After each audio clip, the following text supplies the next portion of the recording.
Have you ever wondered why some people grow lonelier with age, while others remain surrounded by love and connection? It's not just about getting older. It's about the small, sneaky habits we pick up that can quietly push people away, damage relationships, and make life harder than it needs to be. The scariest part? Most of us don't even notice these habits creeping in until it's too late. But here's the good news. You can break free, and this video will show you how.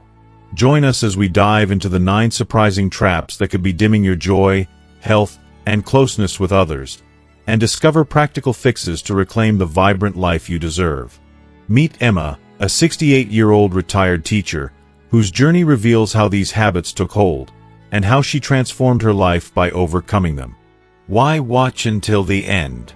You'll uncover shocking insights, like the one habit most people miss that could cost them dearly, plus a life-changing challenge to start today.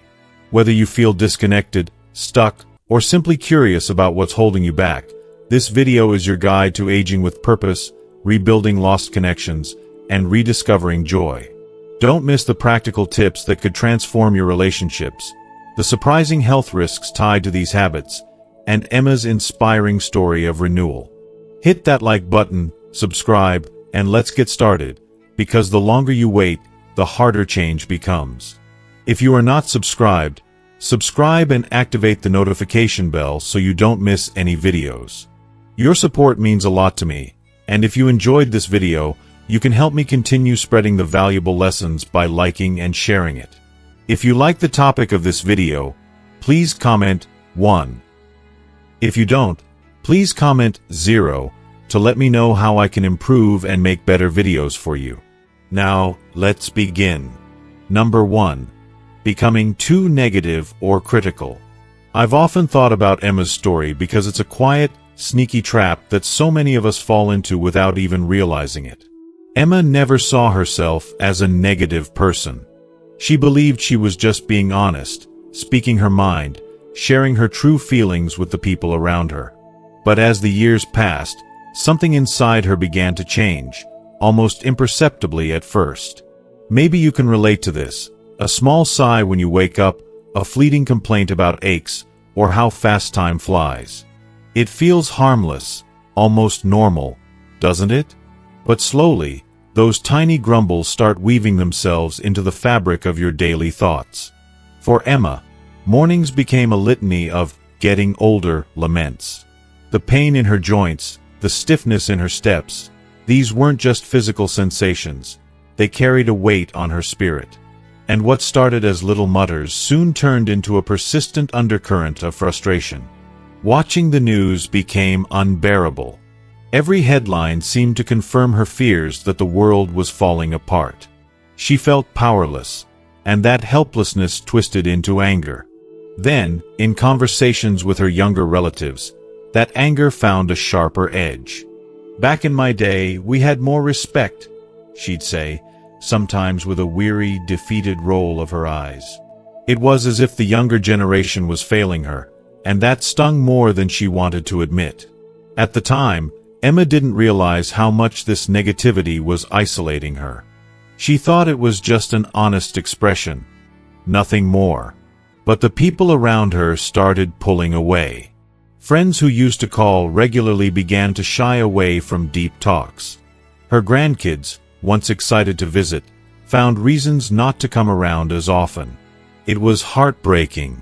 What Emma couldn't see then was how this negativity, no matter how justified, acted like a barrier. No one wants to sit with someone whose energy drags them down. Negativity, like a heavy cloak, weighs on those nearby and pushes them away, even when the intentions behind it are innocent. The truth is, life can feel overwhelming. Our bodies betray us, moving more slowly, aching in places that never used to hurt. Things that once came naturally, driving, using new technology, even simple errands, become sources of frustration. And venting feels like a release, a way to say, "I'm still here, I'm still fighting." But when negativity becomes the default, it stops being a tool for coping and starts becoming a wall that separates us from connection. So, how do we change this? From my own experience and what I've seen in others, the answer lies in small but powerful shifts. What if, instead of starting your day with complaints, you began with gratitude? Saying to yourself, "I woke up feeling good today," or "That sunset last night was breathtaking," can open your heart in ways you never expected. Positivity is contagious. People are naturally drawn to those who lift them, who shine a light instead of casting shadows. When you do feel overwhelmed and need to vent, permit yourself, but put a timer on it. Allow a few minutes to let your feelings out, then consciously choose to focus on something constructive. Curiosity is a beautiful antidote to criticism. Instead of dismissing the things your grandkids enjoy, whether it's a game, a new app, or some trend you don't understand, ask them, "Tell me more about that." Suddenly, what once felt like a divide becomes a bridge. Emma made these changes slowly, hesitantly at first. She began leading with positivity, showing genuine interest in her grandkids' worlds, and expressing gratitude for the small joys each day brought. And what happened? Her relationships transformed. Conversations grew longer, warmer. The walls of isolation crumbled, replaced by the glow of connection she had been missing. Her journey taught me something profound. The energy you give out to the world comes back to you. If you want love, warmth, and connection, it starts with how you choose to show up each day. In the words you speak, the attitude you carry, and the eyes with which you see the world. Negativity might feel like a safe place to hide, but it's in choosing kindness and curiosity that we truly find freedom, and that's a lesson worth holding close. Number 2. Ignoring personal hygiene and appearance. There was a time when Emma truly cherished the way she looked. She loved the ritual of dressing up each day.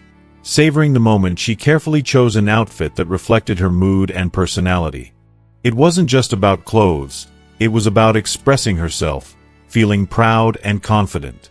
She would spend time perfecting her makeup, making sure every brushstroke was just right, and styling her hair with care. Her wardrobe was a colorful celebration of her spirit, filled with blouses in every shade imaginable, elegant scarves, and a signature scent that seemed to announce her presence even before she entered a room. Emma's appearance was a reflection of her self-worth and the joy she found in taking care of herself. But slowly, almost imperceptibly, things began to shift. At first, it was little things. She skipped a hair appointment here and there, telling herself she was too tired or too busy. The once-loved outfits gave way to loose, comfortable clothes that hid her form rather than celebrated it. The mirror became something to avoid, a silent reminder of a woman who no longer felt the same way inside. The question crept in quietly, why bother anymore? She stopped trying to impress anyone, not out of rebellion or freedom, but because a heavy weariness had settled in, dimming the light she once radiated. Yet, beneath the surface, Emma felt an aching emptiness. It wasn't just about what others thought, it was the subtle shift in how she saw herself. The woman who once walked with pride and grace now felt invisible. Compliments from strangers turned into distant glances. Invitations from friends dwindled into polite declines. The vibrant, joyful Emma in old photographs seemed like a stranger, someone she longed to reconnect with but didn't know how. Where had that woman gone? What had silenced her sparkle? The truth, though painful, was undeniable. How we care for ourselves shapes not only how the world sees us, but how we see ourselves. Personal appearance isn't vanity or superficiality. It's an act of profound self-respect, a way of honoring the person we are at every stage of life. It's about showing up for yourself, saying to the world, and more importantly, to your own heart, I matter. I deserve care and kindness, even from myself. So, how do you find your way back when that connection feels lost? The journey begins with small, gentle steps. Put on clothes that make you feel good, clean, well-fitted, comfortable. You don't need a fancy outfit, just something that reminds you of your worth. Take the time to shower, brush your hair, and care for your nails. Simple rituals that send a powerful message to your soul, I am worthy of this love and attention. Even little details. Spritzing your favorite perfume, slipping on a cherished necklace, applying a touch of lipstick, can transform your spirit. These acts whisper to you who you are, a woman full of life, dignity, and beauty, both inside and out. When Emma began embracing these small habits again, she felt a gentle magic unfold within her. She noticed a lightness in her step, a spark returning to her eyes. Confidence blossomed quietly, and yes, she felt beautiful again, not just to others, but in her mirror reflection. Suddenly, strangers smiled warmly, old friends reached out, and most importantly, Emma saw herself, not as a fading shadow, but as the radiant woman she had always been, and still was becoming. Number 3. Becoming stubborn and resistant to change. Emma had always been a woman who took pride in knowing exactly what she liked and how she liked it. For decades, she had lived her life on her terms, finding comfort in familiar routines and steadfast habits. Change, to her, was unnecessary and even unwelcome. After all, why fix what wasn't broken? She believed that if something had worked well for years, it didn't need to be altered. But then, slowly, the world around her began to shift in ways she wasn't prepared for.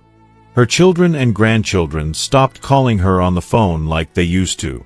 Instead, they sent text messages, quick little notes, pictures, birthday wishes, through their phones, through group chats she didn't understand and certainly didn't want to learn.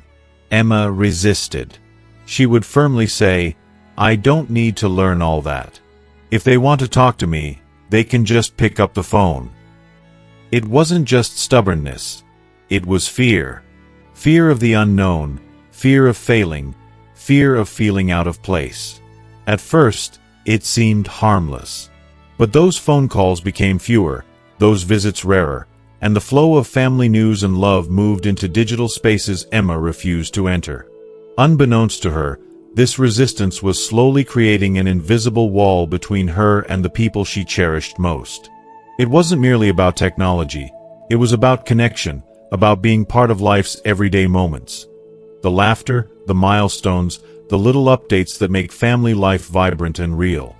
I can't help but feel a deep sadness thinking about how easy it is to let fear and stubbornness close doors we never meant to shut.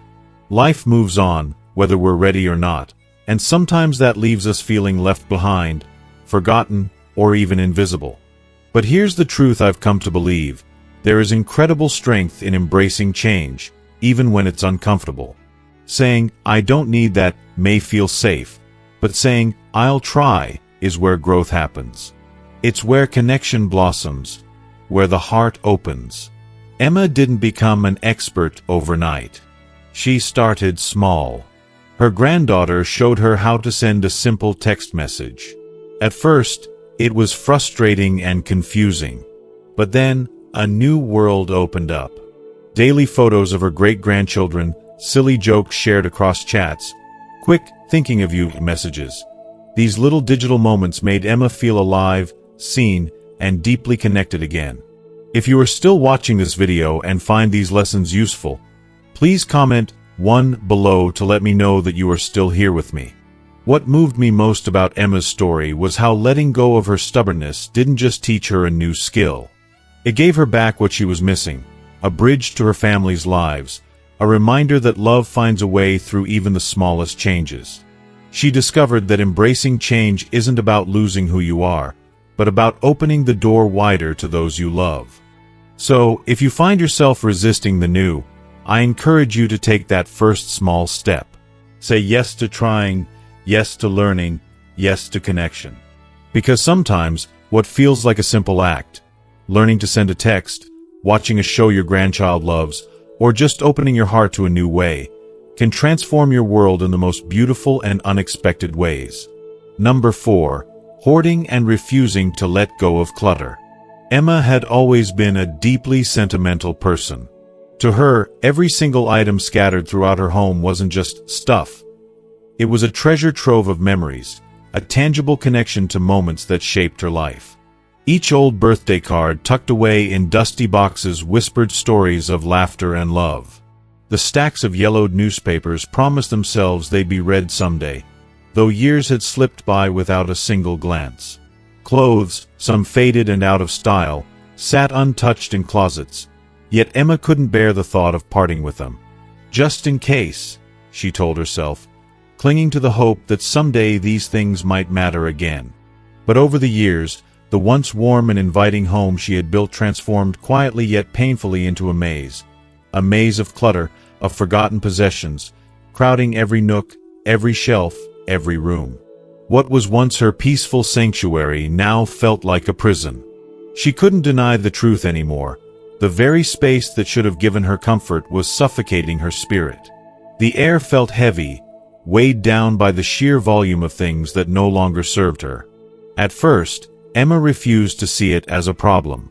She clung to the comforting lie that everything had value, repeating, "I might need it someday," like a mantra against change and loss. Holding on felt safe, like wrapping herself in a warm blanket on a cold night, comforting and reassuring. But deep down, the clutter was a thief stealing more than just physical space. It stole her peace of mind, her joy, and her energy. As the piles grew, so did Emma's exhaustion. Cleaning became a daunting, almost impossible task. She felt overwhelmed by the sheer effort it took to navigate through the chaos, to find what she needed, or even to open the front door to friends without the crushing weight of shame pressing down on her. Her home was no longer a reflection of who she was, but a reminder of how she'd become trapped in memories, fears, and an unwillingness to let go. When her daughter gently suggested, "Maybe you should think about letting go of a few things," Emma's heart clenched. Resistance surged through her with every fiber of her being. "What if I need them later?" she argued, her voice thick with fear and uncertainty. Yet, the truth was undeniable. The clutter wasn't just filling her home anymore. It was filling her mind, clouding her thoughts, creating a barrier between her and the present moment. The stress of holding on so tightly was a heavy chain wrapped around her soul. But it wasn't just about physical things. It was about the emotional baggage, the memories, regrets, and what-ifs that clung to each item like invisible threads. Letting go felt like tearing a piece of her heart away, and that pain can feel unbearable. I've seen it in so many people, and I understand it deeply. But here's the truth. Holding on to too much, whether it's stuff or feelings, can keep you stuck in a past that no longer exists. It traps you, making it impossible to breathe freely, to move forward, or to truly embrace the beauty of now. It's a quiet, relentless thief that steals clarity, peace, and happiness. Eventually, Emma reached a turning point. She realized that if she wanted to reclaim her life, her joy, and her freedom, she had to begin the difficult but necessary process of letting go. Breaking free from clutter isn't an overnight miracle. It's a journey that demands patience, self-compassion, and courage. The courage to face the truth that she didn't need every single thing she'd been holding onto for so long. So how does someone begin to untangle themselves from this overwhelming mess? The answer is simple but powerful. Start small. Tackle one drawer, one shelf, or one box at a time. The thought of decluttering everything at once can feel like staring up at an impossible mountain. But breaking it down into manageable, bite-sized pieces makes it less daunting, and suddenly, it feels doable. Ask yourself, gently but honestly, do I use this? Does it bring me joy? If the answer is no, then it's time to say goodbye. Donate items that could bless someone else's life, recycle what's worn out, or pass along keepsakes to family members who will cherish them. Turn decluttering into a habit, a daily act of kindness toward yourself.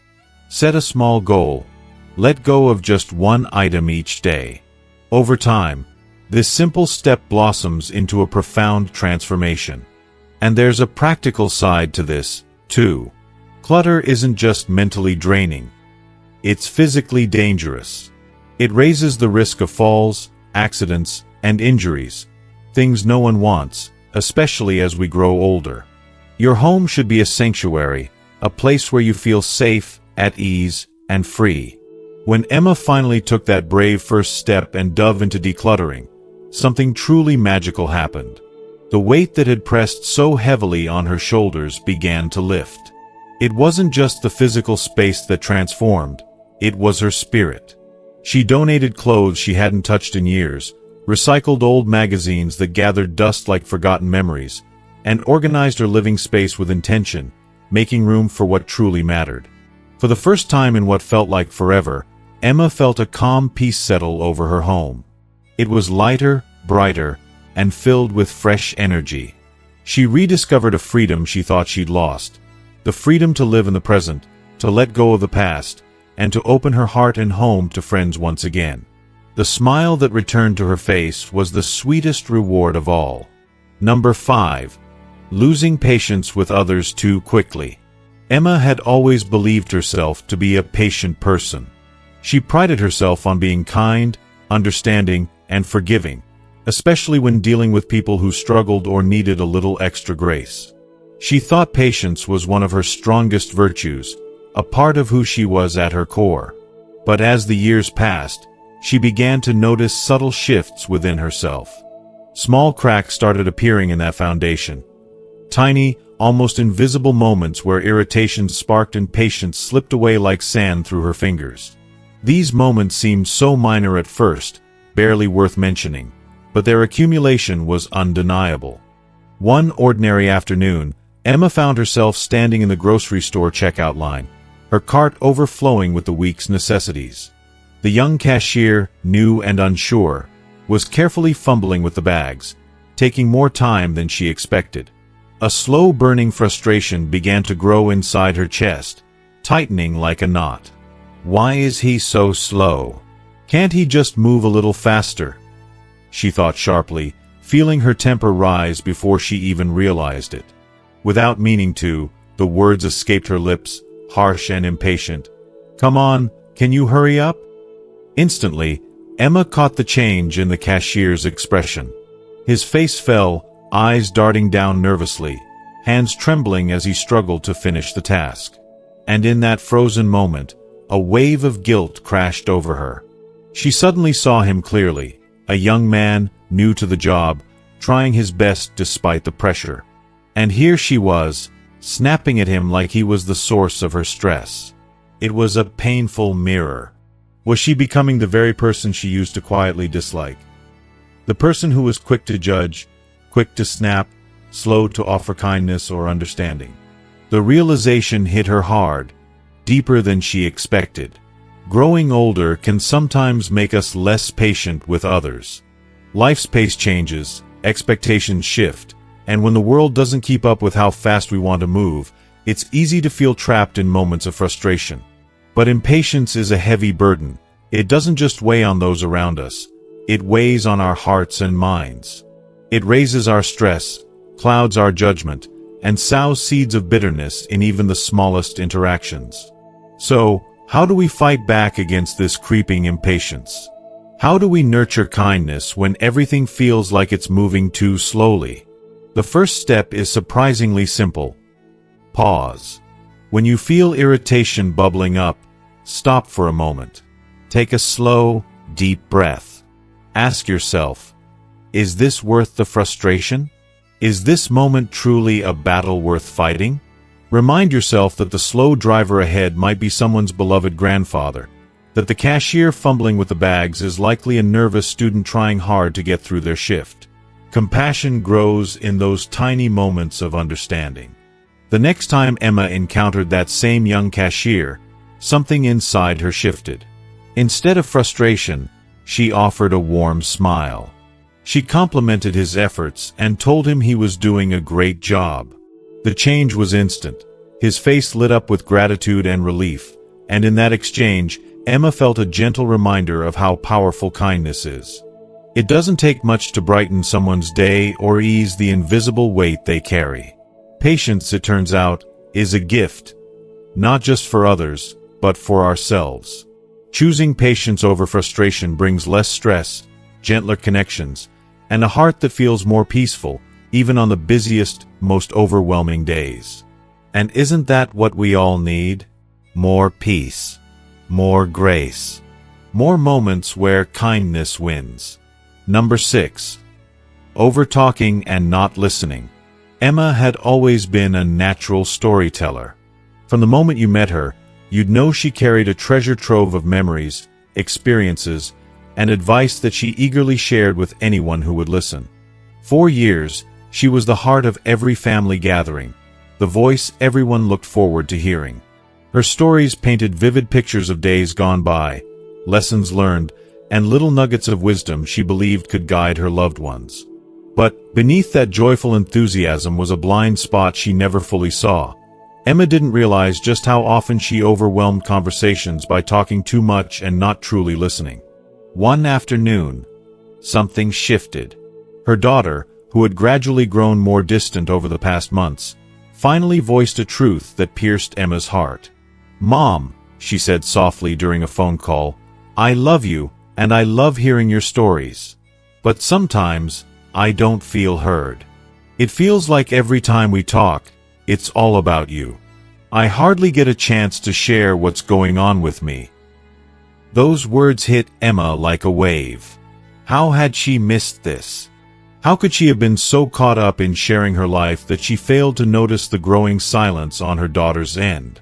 In that vulnerable moment, Emma realized that she had become so focused on imparting her wisdom, on reliving her memories, that she forgot the simple, yet profound, art of listening. She had been talking, but not truly hearing. And in doing so, she was unintentionally creating a barrier between herself and the people she cared about most. As we grow older, it's tempting to believe we hold the answers to life's toughest questions. We want to pass on the lessons carved from years of experience, hoping to protect, guide, and inspire. But if we don't pause to listen, to open our hearts and minds to the stories, feelings, and struggles of those around us, we risk isolating ourselves without even realizing it. Emma's story is a heartfelt reminder that connection thrives on balance. It's not about how much you speak, but how well you listen. Genuine listening means putting aside the urge to interrupt or dominate the conversation. It means asking thoughtful questions, not just the routine, "How are you?" but ones that invite real sharing. What's something meaningful that happened to you this week? Or, how are you feeling about what's going on in your life right now? If you are still watching this video and find these lessons useful, please comment 2 below to let me know that you are still here with me. The next time Emma called her daughter, she made a conscious decision to change. She listened. Truly listened. She let her daughter take the lead in the conversation, asking questions, offering her presence without jumping in with advice unless it was truly needed. And something beautiful happened. Their talks grew deeper, warmer, and richer than ever before. Through the simple act of listening, Emma rediscovered something she thought she knew all along: the irreplaceable power of connection. It's in those moments of shared silence, understanding, and heartfelt exchange that love and trust blossom. Emma learned that the best conversations aren't measured by the number of words spoken, but by the depth of the listening that takes place. And in that lesson, she found a new chapter of closeness and belonging with her daughter. Number 7. Pushing people away instead of asking for help. Emma had always been fiercely proud of her independence. It was more than just a trait. It was woven into the very fabric of who she was. For decades, she was the pillar of her family and community, the one everyone relied on. She poured endless love into raising her children, managed a bustling household with unwavering dedication, and was the neighbor who never hesitated to lend a helping hand. Being needed felt like a kind of validation, a proof that she mattered. It gave her purpose and filled her heart. But as time went on, the quiet reality began to settle in. Tasks that once seemed effortless now felt daunting, even overwhelming. One afternoon, as she struggled to lift a heavy grocery bag from her car, her arms shaking under the weight, she caught the kind eyes of a young man passing by. Without hesitation, he offered, "Need a hand with that?" His voice was gentle, his smile sincere. In that moment, Emma's pride rose fiercely. She forced a tight smile and replied, "No, thank you, I've got it," even though deep down she knew she didn't. Dragging the bag inside, each step was a struggle, not just physically, but emotionally. The ache in her back was nothing compared to the ache inside her chest. A wave of frustration, loneliness, and shame washed over her. She had pushed away a gesture of kindness, an opportunity to connect, and suddenly felt more isolated than ever. Later that night, in the stillness of her home, the truth hit her like a cold gust of wind. Her refusal to ask for or accept help wasn't a sign of strength. It was a slow unraveling of the very connections that once brought her joy and comfort. She realized she was choosing isolation over companionship, stubborn independence over the beautiful interdependence that we all need. Asking for help isn't weakness. It's one of the bravest things you can do. It's an act of trust, a way to invite love and support into your life. People want to help. It's part of our shared humanity. But when you keep shutting them out, they begin to stop offering. And that's when the loneliness grows deeper, when the burden isn't just physical, but emotional and spiritual. Accepting help builds bridges between hearts. It creates moments of connection that go far beyond the task itself. Whether it's holding a door, carrying a heavy bag, or simply listening with empathy, letting others help reminds us that we are not meant to face life's challenges alone. It's a gift to you and them. Imagine a world where no one ever needed your help. Wouldn't you feel invisible, unimportant, even unwanted? By denying others the chance to support you, you rob them of the joy of caring. Emma came to understand this truth deep in her soul. The next time someone offered help, she vowed to say yes, to let go of pride, and open her heart. Not long after, at the store, she saw the same young man again. This time, she smiled warmly and said, "Actually, I could use a little help today." His face lit up, and as he took the bag from her hands, Emma felt a weight lift, not just from her shoulders, but from her heart. In that simple exchange, something shifted inside her. She felt seen, valued, and, most importantly, connected. Have you ever found yourself hesitating to ask for help, or felt the deep joy of offering it to someone else? It's a humbling, beautiful experience that reminds us, we are all in this life together. It's okay, it's necessary, to let others in. Number 8. Being too frugal to enjoy life. Emma was always the embodiment of financial caution, an expert at stretching every dollar. She clipped coupons with almost childlike enthusiasm, skipped vacations without a second thought, and agonized over every purchase that wasn't essential. She wasn't careless or reckless. Quite the opposite. Her savings account reflected years of discipline and sacrifice. Yet beneath that calm exterior was a persistent, nagging fear that never seemed to fade. What if I need this money later? What if life throws me a curveball I'm not prepared for? This worry haunted her every decision, turning her into a prisoner of her thriftiness. The days blurred into a monotonous routine of saving, and saving some more. But what for? What was the purpose of accumulating all that money if she wasn't going to use it to live a life filled with joy and fulfillment? Emma often wondered if she was robbing herself of precious moments in the name of security. Then one day, her dear friend Olivia called with an invitation that made Emma's heart both race and freeze. "Come on, Emma. Let's take a weekend trip to the countryside. We'll explore nature, savor delicious meals, and simply unwind." Olivia's voice was vibrant with excitement, infectious and warm. But Emma's first instinct was hesitation, that familiar caution gripping her tightly. Traveling meant spending money. Eating out meant spending money. Every part of that invitation seemed to trigger a wave of anxiety. What if I regret spending that money? She thought, the familiar voice of doubt whispering harshly in her ear. Yet deep inside, a quieter, softer voice was nudging her, one she hadn't listened to in years. When was the last time you treated yourself? She asked herself. The answer was painfully clear. 4 long years. 4 years without a single indulgence, without a memory made just for herself. Emma had been living in the hope of one day, that elusive future when she could finally relax and enjoy what she'd worked so hard for. But standing there with Olivia's invitation in hand, she felt a sudden, sharp clarity. What if that one day never comes? What if the life she's saving for slips away while she's waiting? Why is it so important to enjoy your money?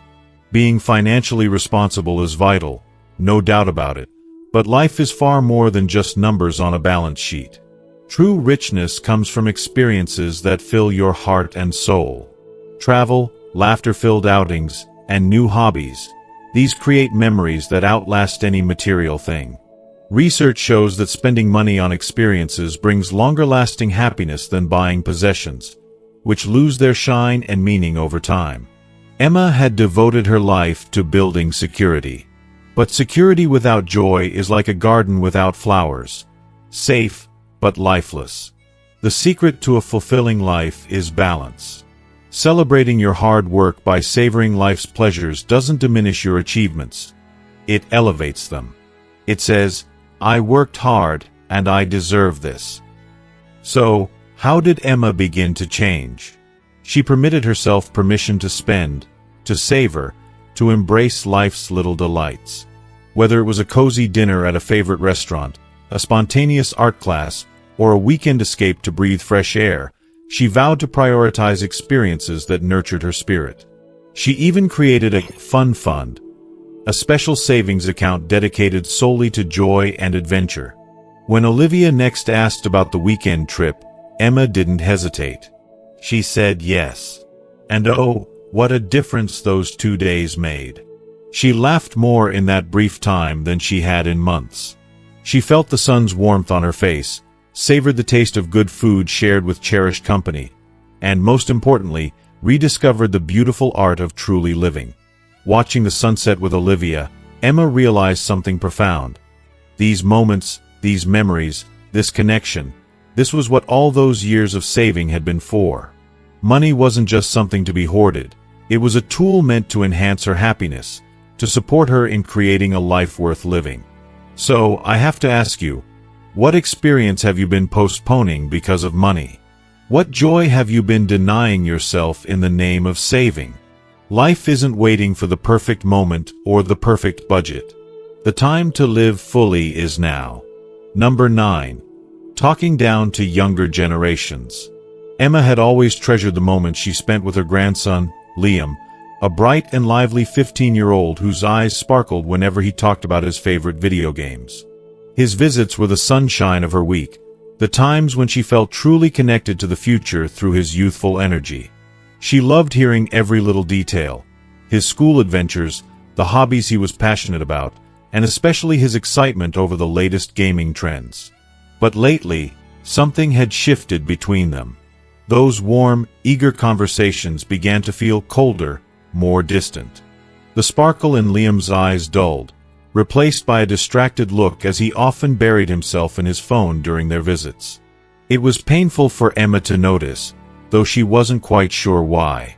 One quiet afternoon, Liam excitedly mentioned a new app he had discovered, something he was genuinely thrilled about.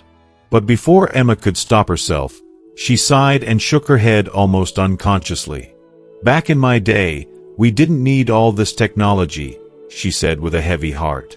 Kids played outside, ran around in the fresh air, not glued to screens all day. The room seemed to freeze. Liam's excitement vanished, replaced by silence and a shrinking into himself. After a few minutes of awkward quiet, he muttered, "I should probably get going," and quietly slipped out the door. The click of the door closing behind him felt like a punch to Emma's chest, a sharp sting of regret and sorrow washing over her. She hadn't meant to push him away, but she realized in that moment that she had. Her words, intended as a gentle reminder of a simpler time, had instead made Liam feel dismissed, misunderstood, even invalidated. What was supposed to be a bridge of connection had become a wall of distance.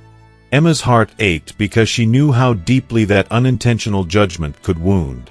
Why is it that talking down to younger generations often drives them away? It's so easy to get caught up in the warm glow of nostalgia, yearning for the good old days, and to believe that things were somehow better or simpler back then.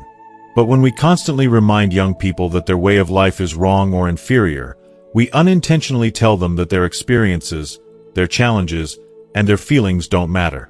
Instead of building understanding, we sow division. Each generation faces unique struggles, battles that might be invisible or confusing to others, but no less real or important. What if, instead of criticizing, we chose to uplift? To listen with open hearts, to celebrate their victories, no matter how small or unfamiliar they seem to us. That's the path Emma chose to take. The very next time Liam mentioned something new, instead of a sigh, Emma took a deep breath and said with genuine curiosity, "That sounds interesting. Can you tell me more?" She didn't dismiss him. She leaned in, asked questions that invited him to share, and in doing so, she showed him that his world mattered to her. As Liam explained his game strategies, their conversation blossomed into something beautiful. Not a lecture, but a dance of mutual respect and understanding. For the first time in a long while, Emma felt that warm, precious connection return, flowing freely between them. They weren't just grandmother and grandson in that moment. They were two people meeting halfway, learning from each other. What about you? Have you ever felt the painful distance that comes from talking down to someone younger? Have you found ways to tear down those walls and truly connect? Sometimes the hardest step isn't changing the other person. It's shifting our perspective. It's about stepping into their shoes, seeing the world through their eyes, and meeting them exactly where they are. Because love and understanding are what truly bridge the generations. Number 10. Holding on to grudges and regrets. Holding on to grudges and regrets feels like carrying an invisible, crushing weight on your shoulders. One that slowly but relentlessly drains your energy, your happiness, and your very spirit. It's not just a mental struggle. It's a deep, aching burden that creeps into every corner of your life, shading your thoughts and stealing away the simple joys that should fill your days. I've seen people, even those closest to me, trapped in this exhausting cycle, and it breaks my heart because it's like they're chained to the past, unable to step into the light of the present. If you are still watching this video and find these lessons useful, please comment 3 below to let me know that you are still here with me.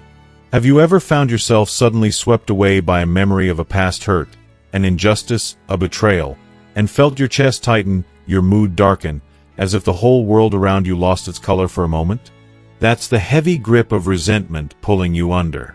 The more you cling to those painful memories, the more you close yourself off from the love, the warmth, and the opportunities that are right in front of you now.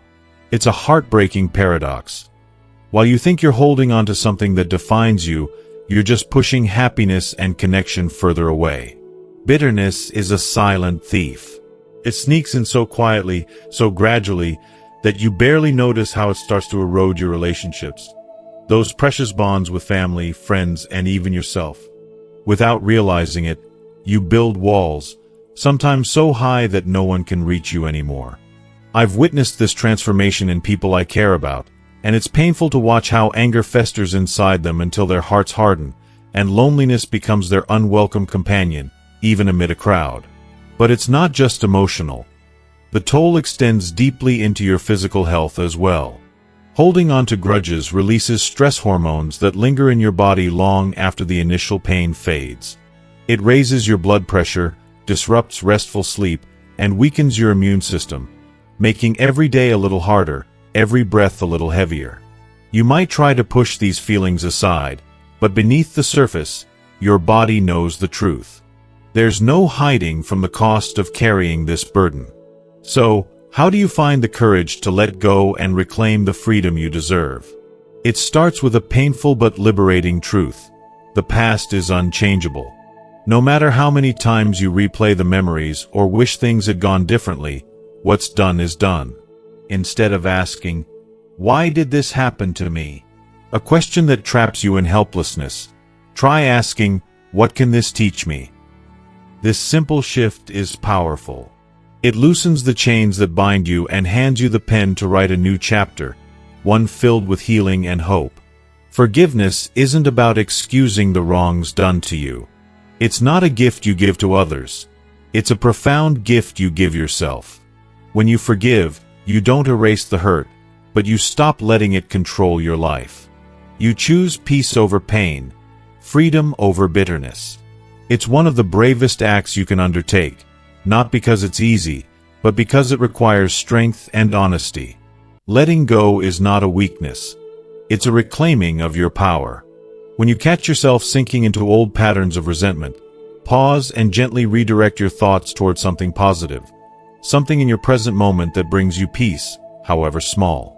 Sometimes, writing a letter can help, a letter where you pour out all your pain, your regrets, your anger.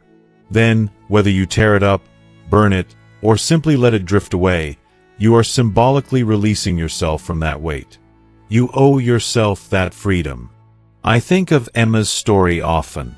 For years, she carried the heavy burden of past wounds, replaying them like a broken record in her mind. One quiet evening, with nothing but a pen and a piece of paper, she decided it was time. She wrote down every regret, every grievance that weighed on her heart. And when she finished, she took a deep breath and let it all go. That moment changed everything. She felt lighter, lighter than she had in years, as if a fog had lifted from her soul. That night, Emma stepped into a new life, one not defined by pain but by hope, healing, and a fresh start. We all deserve that chance. And maybe, just maybe, today is the day you give it to yourself. Number 11. Ignoring health problems. Ignoring health problems might feel like the easiest path at first, a way to avoid the fear and uncertainty that come with facing our vulnerabilities. Who wants to admit that something might be wrong? It's tempting to push those little aches, pains, and warning signs to the back of our minds, convincing ourselves they're just part of aging or stress. But this kind of denial, this silent avoidance, can be one of the most dangerous things we do to ourselves. Think about those small symptoms you've been brushing off, the dizziness that sneaks up unexpectedly, the tiredness that seems to linger no matter how much rest you get. It's easy to say, it's nothing, or I'm just getting old. But sometimes, those subtle signals are your body's desperate way of screaming for help. That dizziness? It might be dehydration, sure, but it could also be an early warning of a stroke. That constant fatigue you chalk up to aging? It could be something as serious as undiagnosed heart disease quietly creeping along, stealing your strength day by day. I've seen this happen far too often. People who waited, hoping symptoms would pass, only to find themselves facing crises that could have been prevented. Why do we do this? Why do we convince ourselves it's okay to ignore what doesn't feel quite right? Maybe it's because life moves fast, and we're so caught up in caring for others, managing responsibilities, or simply trying to keep up, that we forget to listen to the most important person, ourselves. Or maybe it's fear, the fear of hearing bad news, the fear of vulnerability, the fear of change. But here's the hard truth: ignoring those warning signs doesn't make them go away. It only lets problems grow, quietly undermining our health and our future. Prevention is not just a buzzword, it's a powerful act of self-love. It's far easier and kinder to yourself to make small lifestyle changes now, like improving your diet, staying active, drinking enough water, and scheduling regular checkups, than to wait until a health scare forces you to stop. I remember Emma, a dear friend who learned this lesson the hard way. She used to dismiss her dizziness as just part of getting older, pushing through her days without complaint. But then came the fall, the one that left her in pain, struggling to recover in the hospital bed. That painful moment was a harsh wake-up call. It made her realize how much she had neglected her well-being, how easily she had ignored her body's subtle cries for help. From that day forward, Emma vowed to change. She began listening to what her body was telling her. She committed to drinking more water, to take balance classes that strengthened her muscles and confidence, and to keep up with regular doctor visits. What surprised her most was how taking control of her health didn't mean losing her independence. It meant reclaiming it. It was her way of loving herself enough to ensure she could live life fully and freely. Emma's story is a reminder to all of us. Ask yourself honestly, Have you been ignoring something your body has been quietly trying to tell you? Don't wait until it's too late. Your health isn't just a priority. It's the foundation of everything you cherish. Taking care of yourself is not selfish. It's necessary. You deserve to live a vibrant, joyful life, and that journey begins with honoring the whispers your body sends. One quiet evening, Emma sat in her living room, flipping through old photo albums filled with memories of laughter and love. She saw pictures of herself surrounded by family, playing with her grandchildren, dancing at celebrations, and smiling brightly in the sunshine. But as she looked closer, she realized something painful. Somewhere along the way, she had stopped chasing those moments of pure joy. Life had slipped into routine, and the sparkle she once had dimmed. Then came an invitation from her friend Olivia to join a movie night. At first, Emma hesitated, unsure if she was up for it. But something inside urged her to say yes.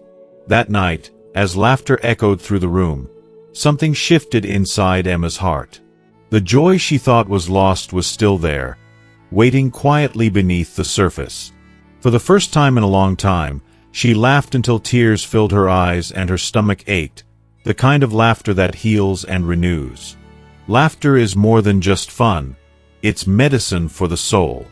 It reduces stress, strengthens your immune system, improves circulation, and even sharpens memory. Most importantly, it reconnects us to each other. As we age, laughter becomes a gentle reminder that we can still feel young at heart. It nudges us to embrace life's simple pleasures and to live with joy. The next morning, Emma woke up feeling lighter, more alive. Instead of slipping into her usual routine, she cranked up her favorite music and danced freely in her kitchen, rediscovering the happiness that comes when we choose to listen to our bodies, to our hearts, and the world around us. Thank you so much for watching and spending this time with me. I hope Emma's story and the important reminders about listening to our bodies and embracing joy have resonated with you. Now, I want to hear from you. What is one thing you've learned today that you'll bring into your own life? Maybe it's committing to regular health checkups, starting to drink more water, or simply choosing to laugh a little more each day. Please take a moment to share your thoughts and the one change you're ready to make in the comments below. Your story might just inspire someone else watching this video. If you found this video helpful and meaningful, please leave your comment below, and don't forget to like, share, and subscribe to our YouTube channel for more uplifting content made just for you. Remember, your health and happiness are worth every bit of attention and care. Take care of yourself, and I'll see you in the next video.